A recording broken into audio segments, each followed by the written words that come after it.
Good evening. I am Liz Moseley. You're very welcome to A Tortoise Thinking. I've had a week off, so I hope that I can still remember what I'm supposed to be doing. I'm really thrilled this evening to welcome Stephanie Yeboah, who is a superstar influencer, a style blogger, a presenter of podcasts, a writer now, a published author.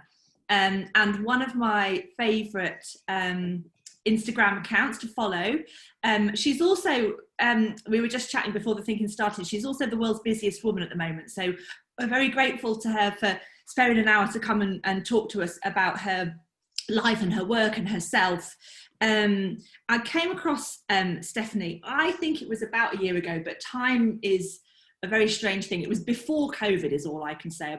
And the Instagram algorithm suggested her account. You know how it does that suggested for you thing? And she popped up as a suggested person I might be interested in, because I follow another account which is called Fat Mermaids, who are the creators of that very famous t-shirt that some of you might know about, which is, it says IDGAF about your diet, Susan, on it. And I don't own it, but I want to own it. And Steph posted herself wearing I don't give a fuck about your diet, Susan t-shirt. And since then I've enjoyed her work, which is incredibly beautiful. It's sometimes challenging, it can be sad.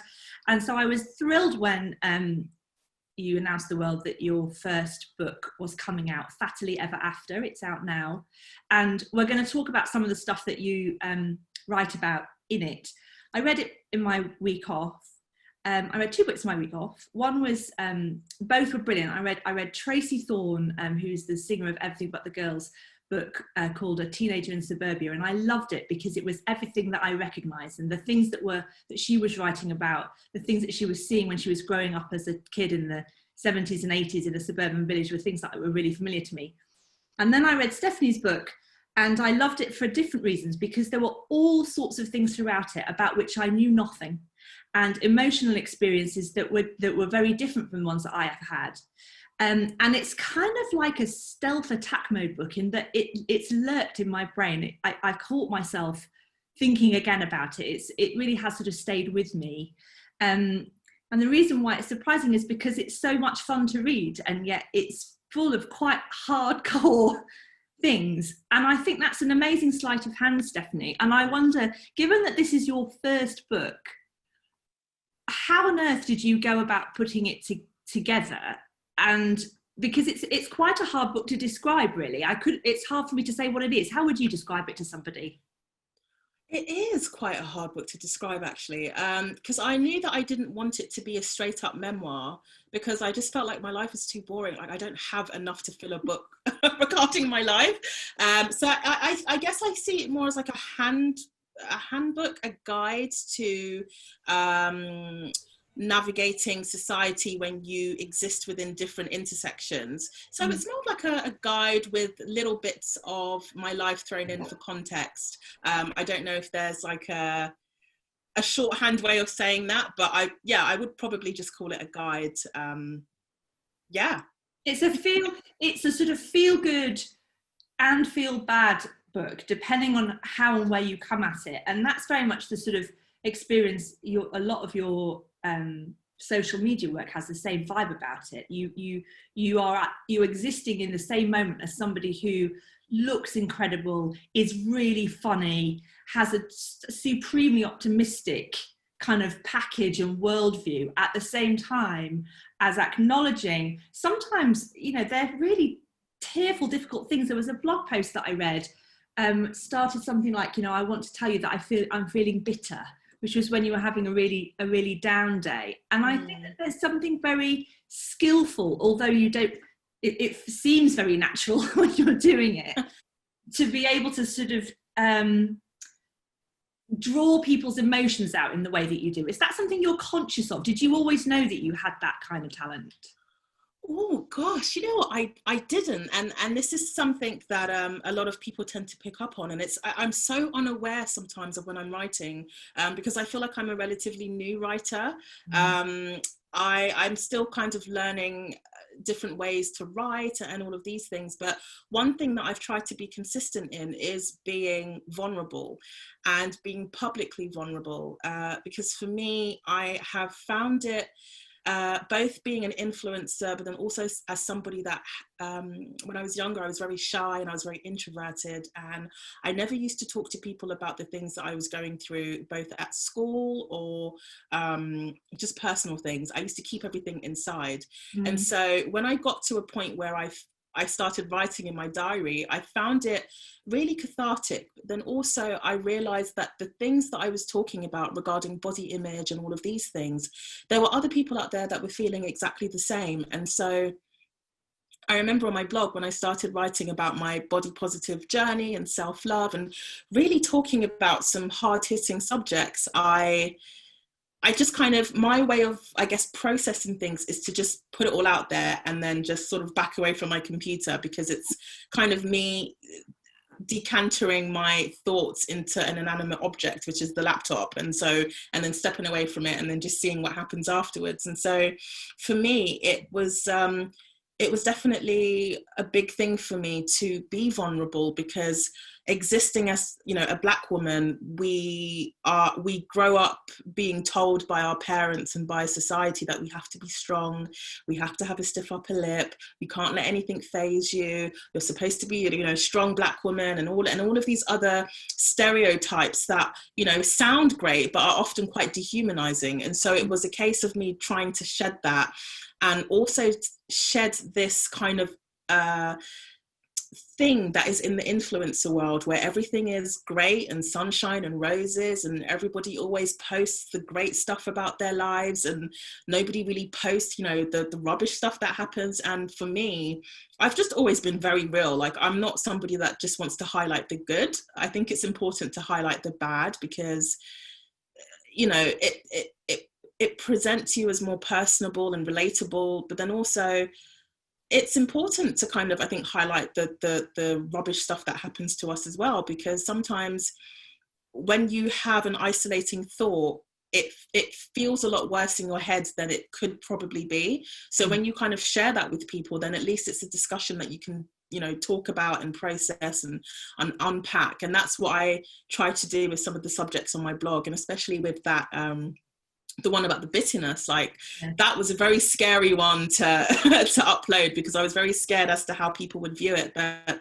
so many people related to it. And yeah, I'm really happy that I put it out there.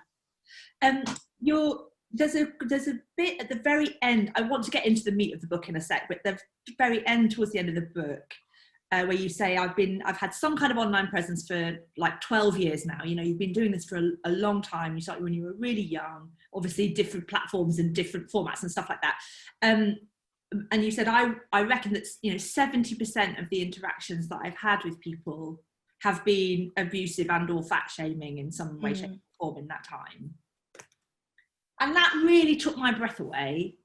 And my question, bearing in mind what you just said about wanting to share the bad as well as the good, needing to be vulnerable, and a lot of that comes from, it seems like, a place of responsibility. You know, you feel a responsibility for the people that follow you and all the rest of it. How do you keep going if 70% of the feedback is horrible? The reason I keep going is because I know that the reason people are horrible is because they don't like to see confident women and powerful women, because that's where a lot of the projection comes from.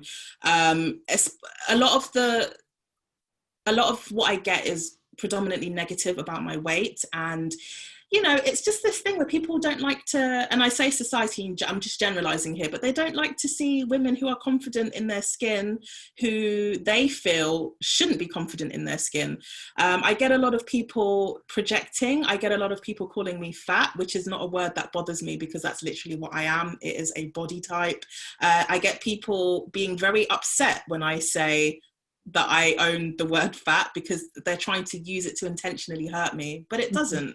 And I just think, you know, when you exist in a body that has been for the longest time seen as disgusting and ugly and unhealthy and gross and all of these things, people expect you to be insecure, and they expect you to be unhappy and upset and, you know, all of these negative things, because it makes them feel good about themselves in terms of, if we talk about a hierarchy of attractiveness or structure, you know, fat people are often at the bottom, if we're being honest. And so it's like they need us to feel low about ourselves, so they can maintain their position on the hierarchy. But now we have this whole new community of plus size women actually loving themselves and loving their bodies and being confident, and it disrupts the status quo, and they don't like it.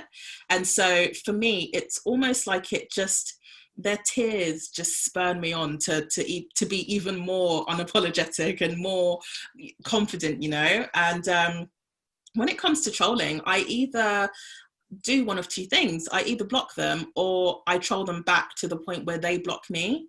But I only leave that for when I'm feeling really petty. I think that the body positivity movement, which has obviously been latterly a big part of your career and the development of your voice and influence and everything else, the history of that was something I did not know about.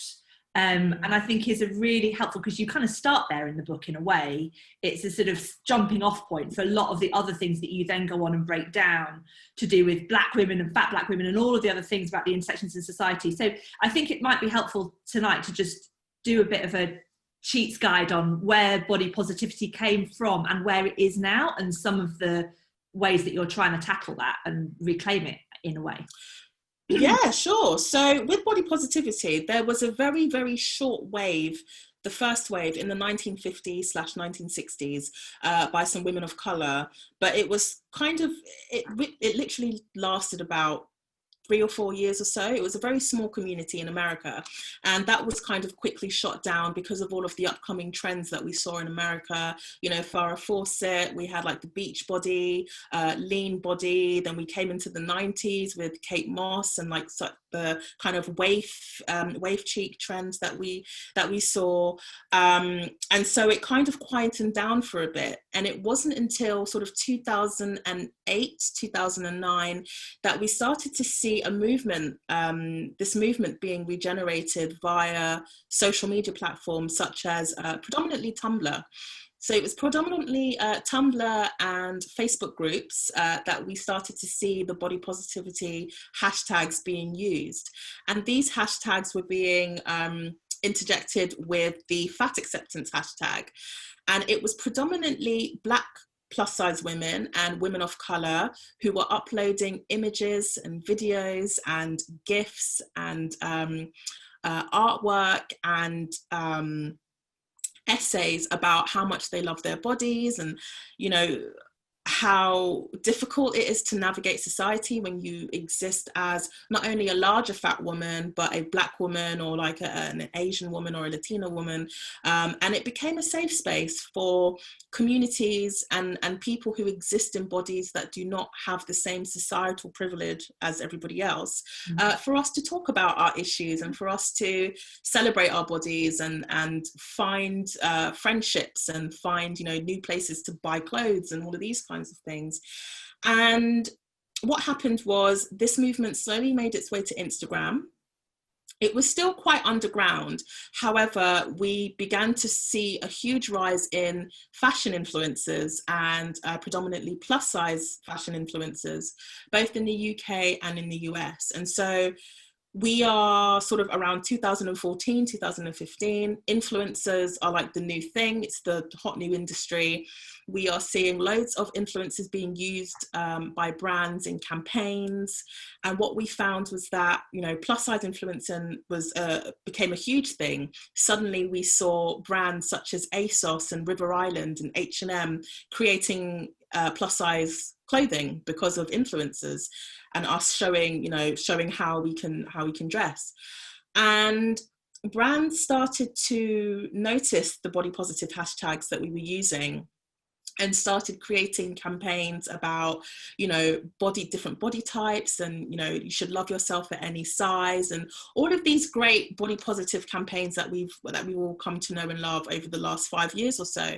But what we noticed was that the people that they were using for these campaigns were all white, and they were all quite small. So at the very largest, they would have somebody that was perhaps like a size 16, a UK size 16. They weren't being diverse in who they were choosing. They were choosing models such as, you know, Iskra Lawrence or Ashley Graham, or models that were just a bit bigger than average, but were still seen as marketable because they were sexy and they were socially, you know, they were a lot more attractive. And over the past 5-6 years or so, what we've seen is that the movement is no longer a space for the women whose bodies do not have the societal privilege. It has become a place for women who do have body privileges. So, you know, the movement has kind of been recentered to focus on whiteness, because in our society, in westernized society, whiteness is still seen as the default. It's still seen as normal, and so everything outside of that is either othered or, you know, made to feel exotic or just ignored altogether. And so a lot of the bodies that helped create this movement and gain it and have it gain prominence were forgotten. You know, they weren't being used in campaigns. We weren't having our voices heard. Everything was kind of being seen through sort of a white, smaller lens. And so we developed this kind of schism within the movement, where you had all of the people that were sort of Black, you know, disabled, within the queer community, women of colour, and women who were like a size 24 and over on one side, and then you had all of the, you know, very super attractive white smaller women on the other side. And so it just became this huge kind of, it was a weird kind of takeover that we all watched happen in real time, where it was like this movement that was supposed to be a safe space is no longer for us, because it's kind of been opened up for everybody to join. And I think, you know, it's an interesting one, because everybody should be allowed to love themselves loudly. However, that specific movement was created with purpose for a specific body type. There are specific body types we can't love ourselves loudly or unapologetically, because we are subject to abuse. And so that movement was supposed to be for us. However, it's kind of been taken away and commodified and, you know, used to sell products and services and all of these things, while still using, you know, what society considers sexy fat people, as opposed to just everyone. Yeah, thanks, Stephanie. I can see a really interesting comment from Connie in the chat. Connie, are you there? Would you like to come on and chat to Steph? Yeah, sure. Hi, Connie. Hello. It's interesting the way that you've observed this same kind of takeover of the body positivity movement that Steph's been trying to counterbalance. Yeah, I'm actually not, I wouldn't be classed as plus size, but it kind of has frustrated me from like friends, family members that I feel who are in similar positions to Stephanie and spent a long time like really working for this and carving it out, and feel like they were reaching a space which was made for them and they felt that they could be themselves in. And then that has kind of just been like, in the way that many things are, like gentrified and capitalized on by brands that feel like that's the way for them to kind of, I don't want to be too negative about it, but make money from it and branch into people that otherwise never would have funded their brands, because there wasn't anything available for them to purchase from them. But then you want to view it positively, but it actually ends up then diminishing it and kind of, like Stephanie's saying, opening that space up to everyone, which means that then it no longer belongs to the people that spent so long carving it out in the first place, which just seems really frustrating and not very fair. Thanks, Connie. I guess the thing, Stephanie, with where you're at now, do you have a sense that that you're winning in kind of grasping it back, if you like, or do you think it's further away? No, it's too far gone now. It's not a movement that I claim to be a part of anymore. It's gone. I don't think it's at a place now where, you know, people or women that look like me can take it back. All we can do is keep talking about, you know, our perspectives and the way in which we navigate society, and just still try and be as inclusive as possible. Yeah. But I think in regards to the actual movement, body positivity, that has completely kind of, unfortunately, it's kind of created its own standard of beauty, which is, you know, the very opposite of what it was supposed to do in the first place. It was supposed to be a movement that celebrated all bodies, but specifically bodies that were larger fat and of colour and ethnic. But now it's created a standard of beauty which is predominantly white, hourglass shaped, very pretty, high cheekbones, or smaller. And there are a lot of, you know, I know so many influencers, plus size influencers, who they don't write anymore because they don't feel comfortable in the body positive space, which is just absolutely terrible. Like, you know, this is a plus size space meant for you, but they feel too big to be in the body positive space. And so I think, you know, a lot of us have now just, you know, retreated back to the fat acceptance movement, because that was kind of how it originally started anyway. And nobody wants to join a movement that has the word fat in it. So that's kind of our safe space at the moment. Yeah. I want to ask you, we've done quite a bit of work here and there at Tortoise on women's health in various ways. We did a whole big thing last week about fertility and various things, and there's a section in the book where you're talking about the sort of cultural trope of fat and health, and or fat and unhealth as the idea. And you kind of have this whole page where it just says, you know, fatness is not the opposite of health, and it says it like 10 times on the page. And I wonder how, I don't know if, did you see Boris Johnson on the Andrew Marr show at the weekend? It was quite widely quoted, and he's there and he's like, oh, I had COVID and I'm better now, but you know, I was overweight at the time that I got the disease. And I worry, or rather I think about how there feels to me to be a renewal of the kind of fatness as a defect of character. So, you know, your irresponsibility of being big kind of culture in relation to the pandemic that I feel is unfortunate at best. I don't know if this is something that is kind of you've been talking about in the context of the fat acceptance movement. It feels like there's some really nasty, sharp-ended stuff coming out of the government in relation to this. Yeah, it's an interesting one, because I have had quite a few news outlets and things trying to get me to prod me to talk about health. And, you know, I've always said that it's not something I tend to talk about often, because I don't think it's fair for people to constantly have to defend their right to live if they're not causing anybody any harm. You know, I just find it's such an interesting one, because when we think about the death rates due to COVID, only 7% of people who have passed away, I say only 7%, it's still a big amount, but, you know, it's not, being overweight is not causing people to die of COVID. 7% of people who have passed away have been plus size. So it's not this overwhelming, you know, 70%, 80%, 90% of people, you know, dying are overweight. It's 7%, less than 10%. And the stats are all over the internet. But I think it's just this thing of people using health as a way to mask their fat phobia, because it's a physical thing that you can see. It is grossly incompetent and really just terrible to kind of look at somebody and assume that they are unhealthy because of how they look.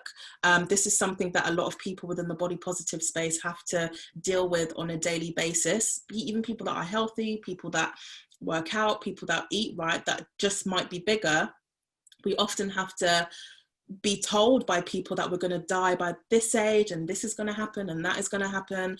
And it can sometimes get really infuriating, because it's just like, I don't know, I think every few years we do have this chat about health and all of these things. And this is not me saying that there isn't a link or anything like that, but I just think to characterize every single fat person or person that is overweight and say you are unhealthy because of how you look is terrible, because what you're doing is you are making fat people a monolith. You're literally tarring all of us with the same brush. Yes, there are unhealthy fat people, but there are also unhealthy slim people, and you know, it's both sides of the of the thing. And I think it's definitely a case that is rooted in aesthetics and not health, because I've always said people don't really care about the health of other people, if I'm being completely honest. Like, I don't think people care, but people use it as a way to police the bodies of others. People find that there is an entitlement in telling somebody that they're going to die, or telling somebody that they are unhealthy, because it makes them feel a bit better. And because, you know, for the most part with body weight, a lot of it is due to, you know, eating too much or eating too little, but a lot of it also is to do with, you know, how your hormones are set up, or the medication that you use, and all of these kinds of things. So because they see body shape as self-inflicted, they think it's okay to be horrible and to be mean, and to have that entitlement to tell somebody that they are, you know, they are going to die, or that, you know, this is wrong with them, or that is wrong with them. You know, they often bring up the NHS is under strain, even though, you know, the two biggest strains on the NHS is actually, you know, smoking and drinking. Those are the two biggest. It's never been obesity, but people like to use that as a way to shame people into looking the way they want them to look, so that they can feel a lot better about themselves. So I just think it's really strange. Yeah, agreed. I think that Phoebe, my colleague Phoebe in the chat, has hit the nail on the head when she's kind of said it feels like it's all in addition to the "it's your fault" story from the government. It's your fault you went to the pub, it's your fault you went on a plane, you know, that's why we've got the second. It feels like it lives in that space as sort of devolving of responsibility inappropriately. And I did just want to mention, and it was funny, but it wasn't funny, one of my favourite pages in the book was the page of women, I guess they were your followers, I think, you opened up your DMs for people to share their stories, talking about the times I went to the doctor with, for example, an earache, or with tonsillitis or whatever, and the doctor said to me, you need to lose weight, which I'm not a doctor, but I'm fairly sure an ear infection has nothing to do with whether or not I need to lose weight. And it's a sort of extension of, it's called the whole thing about women's pain being misunderstood and ignored and dismissed. I think, you know, the sort of over focus from the medical establishment on women's size as a way to sort of ignore actual real health issues, I think is something that, go for it. Absolutely. And I just feel like, how can you say that like fatness is a drain when you don't even want to treat us, or you don't treat us for the most fundamental of things anyway? Like, the whole, you know, the negligence that a lot of fat people tend to get in healthcare is absolutely terrible. And this is how a lot of us, you know, when they say, you know, fat people are dying from obesity, a lot of it is due to the negligence of the healthcare provider, because what they will do is, and a couple, there are a couple of stories in the book from people who have said, they sideline the main issue and they go straight to your weight. So I think there was a lady that had an issue with her heart or something, and it had nothing to do with weight. It was like a hereditary issue. But instead, the doctor wanted to concentrate on her weight, and the two had nothing to do in common. And, you know, she ended up getting really, really ill because the doctor missed, there was something wrong with her heart, and they missed like I don't know what they missed, but they missed something, and the condition became worse. And like, for me, like, I remember last year I went to Japan, and I went hiking, of all things. Like, I'm not really a hiker, but I went there and I was like, I'm going to do hiking and active stuff. And I went hiking, and on my way down from this like 12-hour hike, I tripped over and I broke my ankle because of the humidity. I was just really dizzy, and I broke my ankle, and I got like a huge what was it, bruise on my leg. And so when I came back to the UK, I remember going to the fracture department to go and so that they can put a cast on there and everything. And I remember complaining about the bruise on my thigh, and the doctor said, oh, it's probably because you've put on too much weight.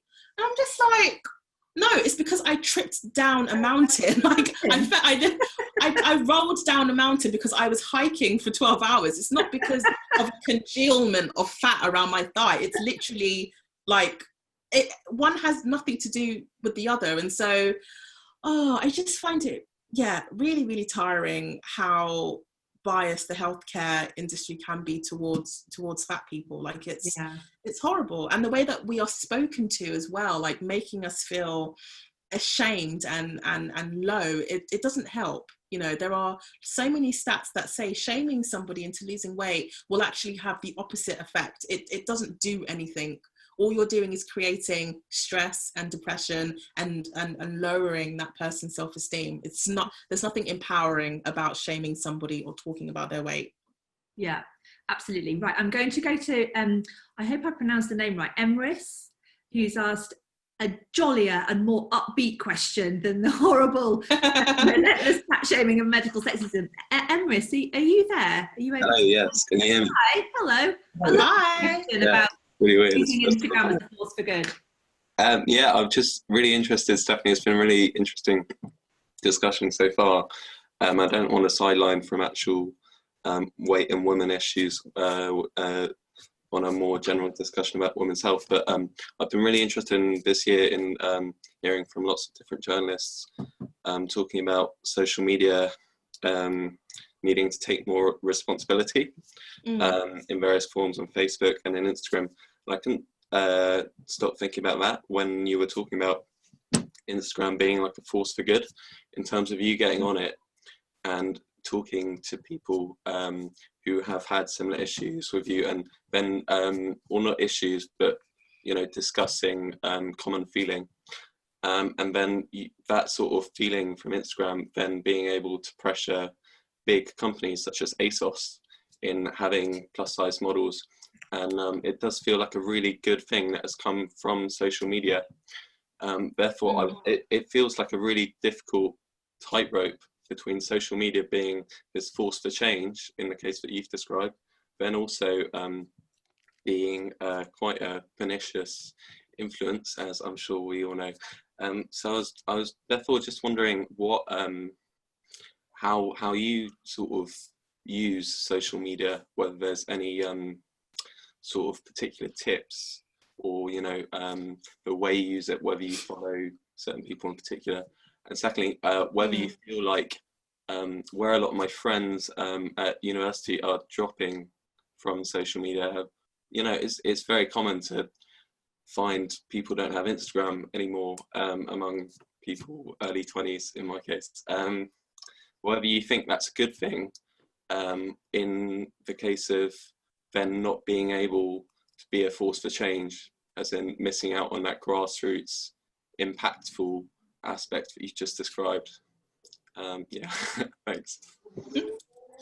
Yeah, no, that's a good question. I think, you know, social media is great and terrible at the same time. I mean, for me, it was great because it enabled me to find a community of women who looked like me, who were celebrating themselves, and we were able to share stories and just, you know, create images and normalize body shapes that we had never seen on TV or the media or anything. So for me, that was great. But then you also have this other side of social media that, especially Instagram, where, you know, you have people uploading stuff that has been face tuned and people are photoshopping themselves and everybody wants to look like the latest Instagram model. And, you know, there is that part that is really terrible. And, you know, even with Instagram themselves, I've had to have a chat with them because they have been a bit naughty in censoring bigger bodies on their platform. So what we found was that any kind of body positive posts that a lot of plus size women were posting, they would instantly snatch it down and take it away because it violated community guidelines. However, all of the images of smaller women who were naked or covering themselves, you know, strategically, were still up. And so I had a meeting with Instagram about a month ago or 3 weeks ago, and, you know, really questioned them on why they were being so strategic in only tearing down the images of plus size Black women and plus size women in general. And so there's a lovely model called Naomi who started this campaign on Instagram called I Want to See Naomi. She's a Black plus size model, and her images were taken down for violating the rules, even though she wasn't naked. And so there's been this big campaign, and Instagram, I'm hoping, have redone their rules regarding, you know, nudity and, you know, all of these things, because with the body positive community and the fat acceptance community, a lot of it involves normalizing bigger body types, which means showing bigger bodies the same way you would show smaller bodies. So when we see smaller bodies on Instagram in bikinis or underwear, or, you know, I don't know, at the theme park, whatever the case may be, we also do the same with bigger bodies. So there is a section of Instagram where you do see bigger bodies in bikinis or showing off underwear, so that we can see the kinds of underwear that we are able to purchase in bigger sizes. And so I think that's an ongoing thing with Instagram, in that it's great if you are looking for a community to thrive in and a community to really feel at home in. One thing that I would say is that if you are going to be on Instagram, it is so important to curate your feed. It is important to show images that look like you and resemble you, and show images and content that brings you joy, as opposed to making you feel like you have to compare yourselves to other body types. So for me, when I scroll down my feed, it's nothing but, you know, other plus size Black people and brands, and, you know, some friends and family here and there. But I don't follow, you know, people like the Kardashians and all of that, you know, all of that kind of stuff I've filtered out, because those are not images that I need to see. You know, seeing images that have been photoshopped or whatever the case may be, are images that I don't, you know, it doesn't bring anything new to me. I've also noticed a huge trend in younger adults not being on Instagram and social media, which I think is quite good, actually.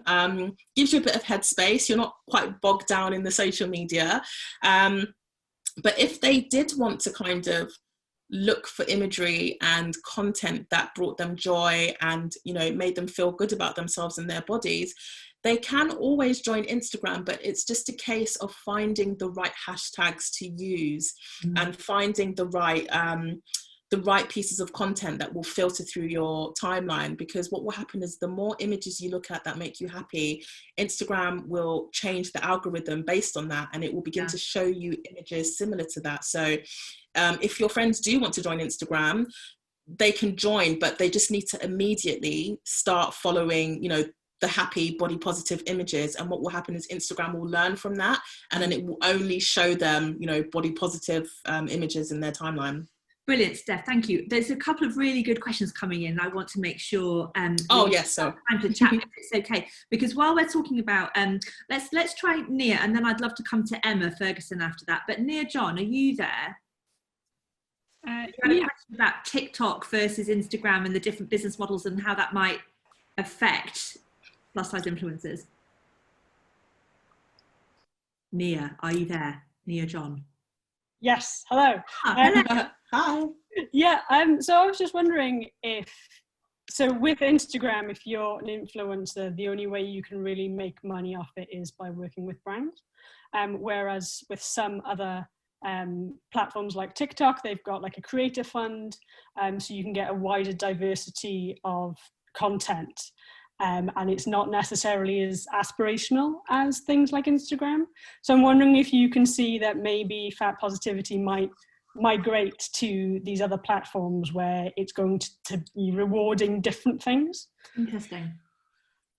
It's an interesting one, because TikTok is still very biased against Black people. There's been a huge investigation and case, against, they don't show the work of Black creators as much as they do as white creators. And there's been a huge controversy over that over the past 9 months. But it's also incredibly fatphobic on TikTok. And so what I found is that a lot of creators come back to Instagram because TikTok, the audience is younger and a bit more immature, and so the comments can be very horrible. I love TikTok. I see it as my source of joy in this, you know, during COVID, you know, world where Twitter is just really negative. Sometimes Instagram can be negative. I always go to TikTok because I'm guaranteed to see something funny on there all the time. But even with me, like, I was on TikTok for a while and then I had to stop because Lizzo, who's on TikTok, she reposted something that I'd written about her, but she'd cropped it in such a way that it made it sound negative, but it wasn't. And so I got an influx of these sort of 12, 13, 14-year-old kids who were just so fatphobic that they literally just run me off the app. Like, I couldn't post anything without them saying something horrible. And so Yeah, that was a really weird couple of months that happened, a few months ago. But I think on the whole, I think TikTok are really trying to do, they're really trying to do a lot better. I think it's easier to digest the content on that site as well. TikTok also have monetary things. So a lot of brands ask creators on Instagram to create content on TikTok as well. So Yeah. TikTok is a huge moneymaker for brands in terms of the way in which they use influencers. Like they have their own set of influencers now, but I couldn't tell you who they were because they're all like 15 and 16 and I just don't know who they are. But no, that's such an interesting topic to bring up. I think TikTok is a lot nicer, but it still has its little issues here and there when it comes to diversity and who they choose to show. Yeah, interesting. It feels like TikTok is still forming itself in that regard. It's very yeah, isn't it, at the moment. Brilliant. Thank you so much. Fascinating question. I learnt loads. Emma Ferguson, there's a lot. Your question is about bigger bodies in other media and character tropes and stuff like that. There's a lot on that in the book. So I know Steph has good stuff to say, but you'll do your question better than I will. Hi, Emma. Hiya. Hiya. So Stephanie, I think it's so amazing the kind of challenge that you're posing to Instagram and the way that Instagram kind of reacts to bigger bodies. But I've realised recently after I read an essay by Selena Thompson called Fat Demands, and she was kind of talking more about how fat bodies get treated in media. And I suppose I just wonder when I think about my younger teenage years, seeing the likes of Fat Amy and Pitch Perfect and that kind of thing, how you feel about the kind of common media tropes that are attached to bigger bodies, and just your views on how those can be broadened and how they are currently. That's a great question. So I've got like a whole chapter in the book about how fat women are treated in the media. I absolutely hate it because we are seen as a monolith. And I think a lot of the views that society have about fat women are due to how we are presented on TV and movies and all of these things. So, a lot of the common tropes that we tend to see are, for the most part, and this is only really, it's applicable to all fat people, but most often women. We're seen as, and especially with Black plus size women, the sassy best friend. We're seen as the stupid best friend, low intelligence, unlucky in love, dirty, dim-witted, not having a good job, always unhappy with how they look, never being the love interest, all of these things. This is how Hollywood like to portray fat people. We're not given the same amount of humanity as everybody else. We don't get to be the normal, protagonists or characters. We don't get to be normal human beings. We always have to be a comical kind of aid when it comes to how we're portrayed on TV. We're always a caricature. We're never seen as fully fledged human beings, because to do that would be to equate us with being normal and being seen as everybody else. And we're still seen as the laughing stock. So it's really frustrating that, the media want to push this narrative of fat people always being less than and lower than. And I remember a couple of years ago, there was this show in America called Empire. And one of the characters in this show is played by Gabourey Sidibe, who is a plus-size Black actress who was in the movie Precious. And in her role, she played this very successful, PR person. She had this boyfriend who was, really big and tall and socially, attractive, very handsome guy. And they actually wrote in like a love scene between her and this guy. And I remember seeing this on TV and I was live tweeting it. And I was just like, oh my gosh, this is the first time I've seen a plus size person in a love scene that wasn't for comedic effect. And it was so tender and passionate and pure, and it was amazing. And I felt represented. But then as I was reading tweets from people that were watching it, all I saw was, this is so disgusting. How can they allow this on TV? This is gross. I don't want to see that. And it just made me feel so upset, because it's like, we're not given the same humanity as everybody else. And I think it's so important that we have characters on TV that represent multifaceted people, because that's what plus size people are. We aren't a separate race. We aren't, you know, a lower form of life. We are human beings like everybody else. We fall in love. We are multifaceted. We're talented. We are healthy for the most part. Like, we can be healthy as well. It's not a case where we're all unhealthy. We are intelligent. We're capable of getting great jobs and having great love lives.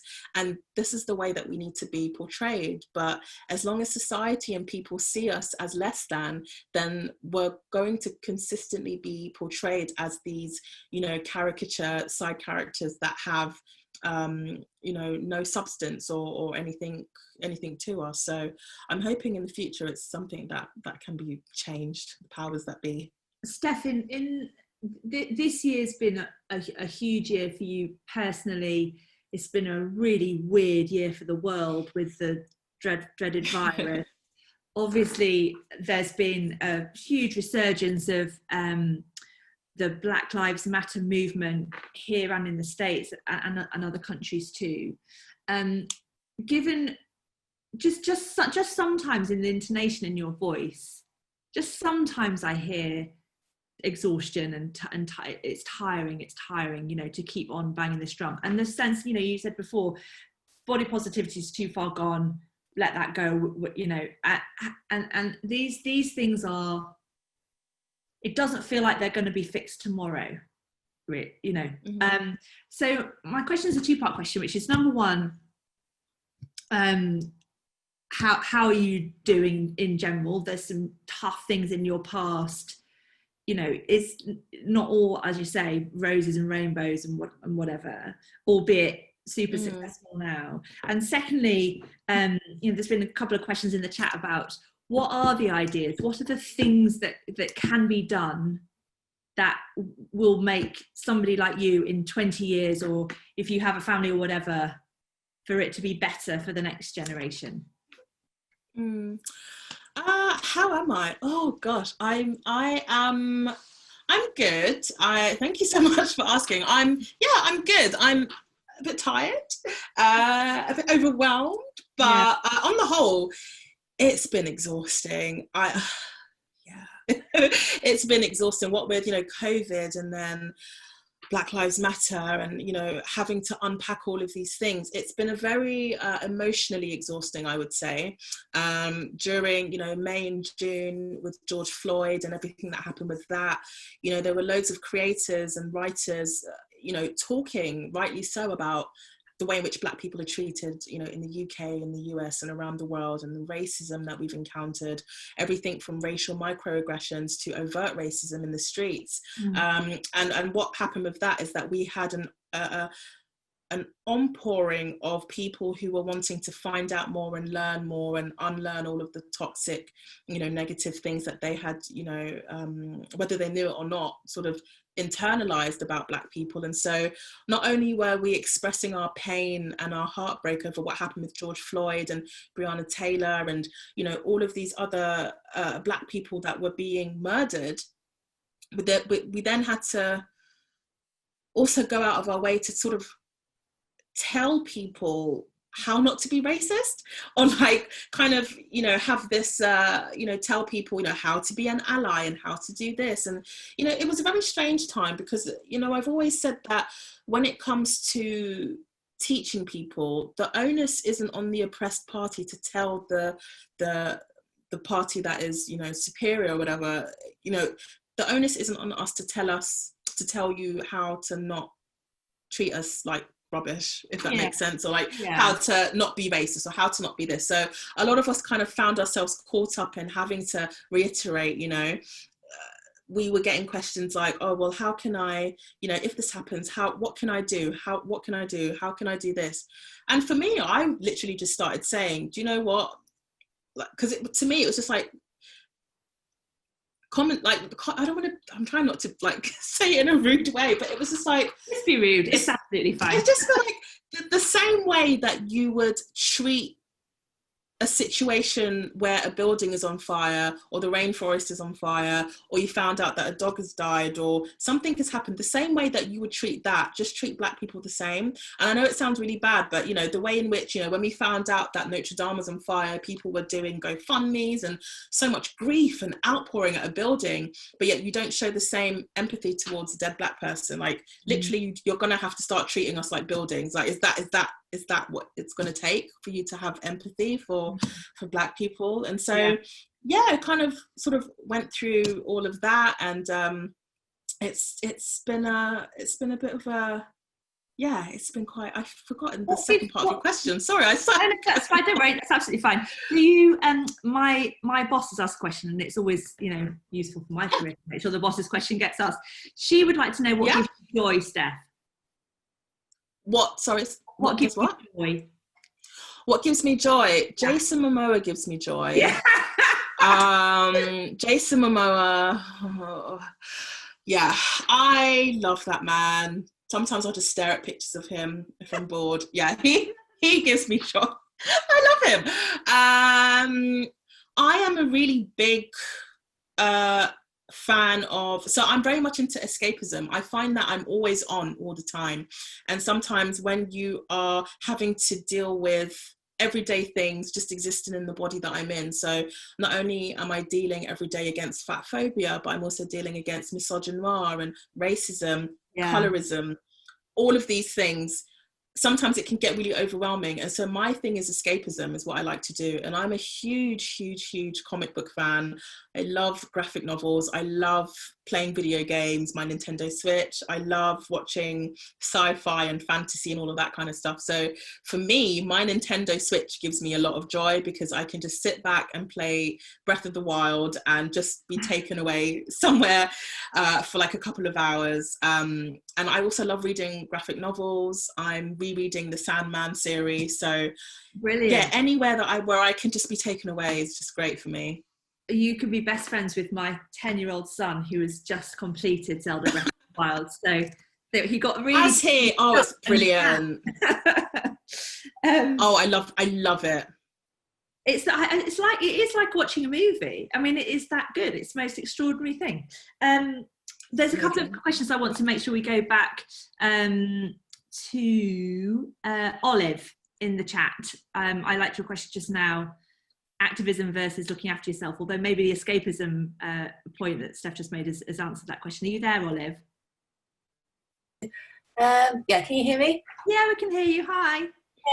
Hey. So I just wanted to ask about how you kind of, you know, are an activist and you engage with all of the news around kind of Black Lives Matter, and also, I guess, as well, like kind of body positivity, but also making sure that doesn't take too much away from you, and making sure that you are not giving all of yourself to those causes. I mean, I'm a writer. I was working on Black Lives Matter content throughout all of that time, and I think I did not manage it well personally, and I was really interested to hear how you've coped with those kind of situations. Yeah, it's an interesting one, because I really lost any kind of boundary that I had then, because I had a lot of people, you know, DMing and sending emails and things. And as much as I tried to back away from it and have a couple of days to myself, I still found myself on my phone answering people's queries and things. So that is something that I'm still struggling to kind of get a grasp on, in terms of setting those boundaries and taking time off and you know, concentrating on myself, because I guess my activism is so ingrained in who I am as a person and what I do.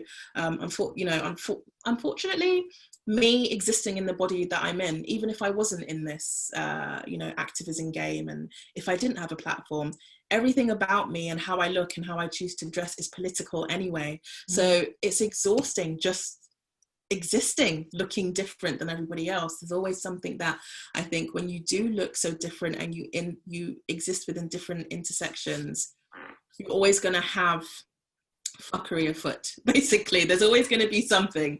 And so, yeah, I think for me, honestly, it's just traveling. Sometimes I just need to get out of London. Honestly, sometimes I just need to, you know, go away and read and just be in a different environment and immerse myself in that culture, and, you know, and all of that kind of stuff. So for me, I find that traveling has been really beneficial to my self-care, and just trying to, again, have that escapism, I think, and just make my mind really blank. So there are periods of time where I switch off the DMs on my phone, and I just say, look, guys, I'm not mentally equipped to kind of handle the questions and the queries and the abuse or whatever. So yeah, sometimes I just switch off and then I just go on a little journey. Little journey in real life or in your imagination. Thanks so much. Both. Question, Olive. Lovely to see you. I'm so sorry. We're into the last 4 minutes, and I did really want to make sure that I saved at least 2 minutes to talk about Little Mix Research, but maybe we'll squeeze in a question before that. So Camille, you've had your hand up for ages, and I'm so sorry I didn't notice. Are you there? Yeah. Hi, Camille. What's your question? Yeah, I mean, I think there's so many interesting points around social media, and we're talking about the fact that there's no duty to educate people, but at the same time, social media polarizes views and impoverishes the kind of diversity of information that we get. And in the case of self-care and creating a self space around diverse bodies, that's really great, because you start following diverse bodies and you see more and more, but that means that the fat shaming trolls get more and more of their fuel as they start following those kind of content. So I was wondering if you had any thoughts around the limitations of that, because as much as it creates a safe space, how do we educate people who have a responsibility to educate themselves if the platforms don't really permit it? So what do you mean in terms of the body positive movement or the Black Lives Matter? Like, what do you mean? Sorry. In a sense. Sorry? I think it applies to both. I think people who believe Black Lives Matter, as they should, will follow content that resonates with that and see more and more of it. But people who don't will see more and more content. And it can happen to really young people who've been educated by parents or their surroundings to behave like that. And that's the same with diverse bodies, whether you follow fat shaming, you see more of it, but yeah, so what allows you to create a safe space and Marie Kondo your feed to look super nice allows other people to keep believing what they believe as well. So you're saying that are you asking me why we create safe spaces, or? I was wondering if ultimately there are limits to what you can do with social media in terms of actually driving change as opposed to just creating. Right. Yeah, it's the kind of preaching to the choir point, isn't it, that you're making, Camille? Sort of that bubble thing that people talk about. Yeah. Yeah, definitely. I think, because sometimes when I think about, if I talk about something that's happened within the body positive or like the kind of like Black Lives Matter space, and I will sometimes get like a random comment from outside of this bubble that I've created, and I'm just like, it always shocks me, and it really brings it home how we do curate these bubbles, both on, for me, Twitter and Instagram predominantly are the two main platforms that I use. And, over the years, I've created this bubble of people that think the same as me and, have like, I guess, the common sense to kind of treat everybody the same and all of these kinds of things.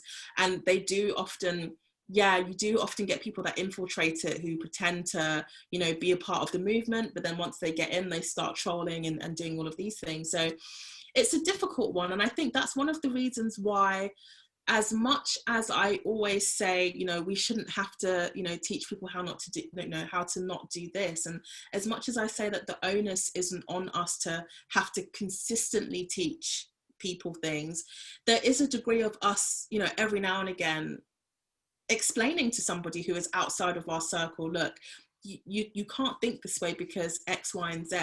I think for me, what I'm more trying to say is it shouldn't be done on a consistent basis because the information is out there. There are so many articles and books and things of that nature that talk about, the differences and how we can celebrate people's differences, whether it's body shape and race and all of these things.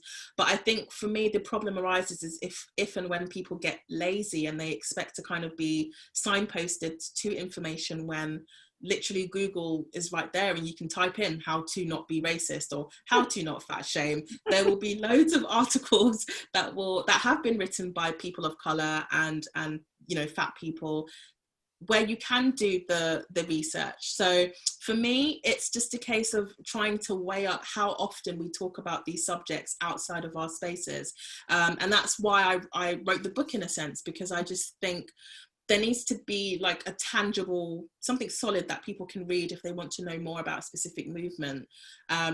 It's good enough that we're preaching to the choir, but then in order to kind of really enforce real change, we have to keep talking about these subjects on a public and wider level, even if that means inviting the trolls, you know, because there have been instances where I have had full-on arguments with trolls on Twitter, and then it goes into the DMs, and then 2 days later we're friends because I've been able to kind of convince them as, you know, as to what they were doing and why it was wrong. So sometimes there are those little gems where you do clash with somebody who doesn't believe in what you're thinking, but then as you have, you know, good conversations with them and talk to them, you know, at a base level without insults and things, you can kind of convince them around to your way of thinking.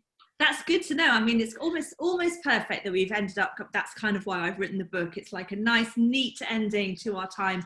We're already 2 minutes over. Steph, I've really enjoyed speaking to you. Thank you so much.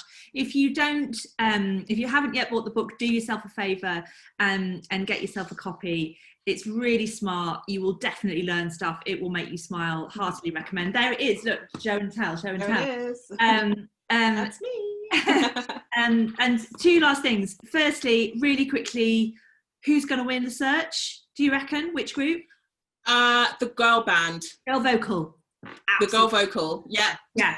Agreed. It's Tyler and Shanice all the way. And then the last thing is, this is now, as of now, an official invitation to yourself, to my boss Katie's big house in West Sussex, to play Zelda with my son and her son. They're both 10 on the Nintendo. We don't even break the rule of Switch. What more could you ask?